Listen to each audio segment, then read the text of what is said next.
Hello buddy, welcome back to another video. And in this video I'm going to be showing you how to create a world with the secret world type. And so if you like Minecraft videos like this one, then please make sure you leave a like and subscribe to the channel for more Minecraft videos like this one. But we will get started, and of course to create a world with this secret world type, we have to go back out to the main menu. Now let's just create a new world, and if we go over to more world options, there we see world type. So by default there is default, that makes sense. You can click through, there's superflat, which just makes your world a flat world and you can customize it to whatever you want. There's large biomes, which just makes the biomes in your world larger. There's amplified, which makes them higher and makes the terrain even crazier than it already is in 1.18. Because yes, this works in 1.18, this also works in 1.17, and I believe in earlier versions as well. And so next to amplified we have single biome, and then we go back to default. Now, you might come across two more world types. These are floating islands and caves. They have been removed in 1.18, but don't worry, the secret world type is still here. So it's actually called the debug world type, and it's a world with every single block and every single block state in it. And to access it, here we go. Yes, this is what you came here for. You have to hold Alt, the Alt key on your keyboard, and then keep clicking through the world types. And after single biome, you'll get to debug mode. You see that all the other options here disappear because it's just a debug mode world. It will always look exactly the same. Well, of course, depending on your version, it could look different. And so filling in the sea would also not really change anything here. So we can press done. And we can also see that we can't even change the game mode here. And there are more options gone here as well. We can change the difficulty, it doesn't really matter. We can set it on peaceful. Let's just call this debug world. There we go. And we will create the new world to see what this will look like. So we'll take some time to create the world, but once it's here, you will see that, well, it said we were in survival mode, but clearly we're in spectator mode. So let's go back to our first view, and here we go. This is what this debug world will look like. It will have every single block in the game, including air. Yeah. There's an air block here. And then we can see that there's stone, then there's granite, and every single block, as it also is in your creative inventory. We can switch back to creative. Look at this, we have all of these blocks in a row. That makes sense. But there are also extra blocks here. So these are just blocks with different states. So for example, up here we can see this is Minecraft grass block and snowy is true. And then we have one with snowy is false.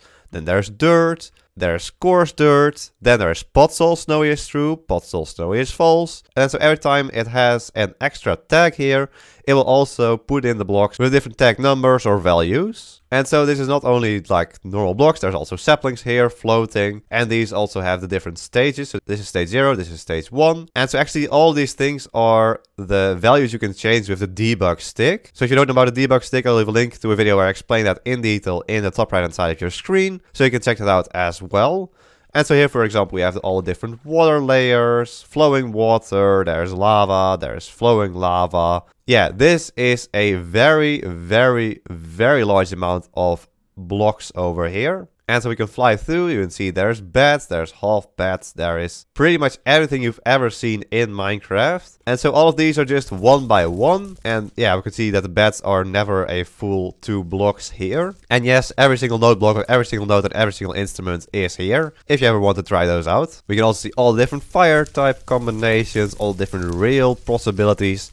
Either waterlogged or not, or up a slope in different directions. It's actually pretty cool to look at. And so there's also stuff missing here. So this, I'm not sure what this is, but there's also nothing here. I can also not see anything with F3. So yeah, these are just some sort of invisible block. I don't know what they are. And also, if you try to fall down, yeah, there's a layer of barrier blocks at the bottom over here.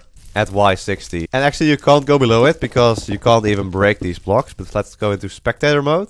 Yeah, in spectator mode we can go below. And then we can fall down further into the void if we wanted to. Look at this. This is all the blocks and block states in Minecraft. It's massive. It's so large. There's so many different blocks here. So you can of course check this out for yourself. Look at all the different blocks in Minecraft. Look at all the different block states. Some of these aren't just that interesting. Like these are just the different hats. Like rotated a slightly different bit every single time. But there's so much stuff. And I love this gradient here, by the way, of the waterlogged walls just going in these stripes. That actually looks pretty satisfying. That's really odd. That's all the walls in the game. Then there's trapdoors, slabs, stairs. There's structure and jigsaw blocks. There's all the different blackstone blocks. Look at that. Look at how many different blackstone blocks and orientations there are. That's incredible. And pretty much when they added waterlogged blocks into the game, this amount of blocks pretty much just doubled. Look at that. Look at how many waterlogged blocks there are. And this is the end, and the last block here is the potted azalea. And the 3 raw ore blocks. Alright. Drip leaf. So yeah, this is in 1.18. Oh yeah, you can place candles on cakes. I forgot about that. And you can also see that there are like blocks that shouldn't even be here. Like these walls have an invisible texture on the side of them, because normally you would never be able to see this. So yeah, really interesting to look at. Well, anyway, there we go. That's the secret Minecraft world type, the debug world. Once again, it's just going over to your world types, hold Alt, and then press through the world types to get to the debug world. And it's pretty cool to look at every single Minecraft block in one go in this image right here. Is there anything missing? Ooh, let me know. Probably not though. Well, anyway, there we go. That's it for this video. I hope you enjoyed it, and if you did, then please make sure to leave a like and subscribe to the channel for more Minecraft videos like this one. I want to thank my tier 3 member, Smikelaar. Thank you so much for becoming a tier 3 member. If you also want to become a member, click the blue join button on the video to check out the different tiers. There we go. I hope you'll enjoy this video as well in the next one. So until then, bye bye.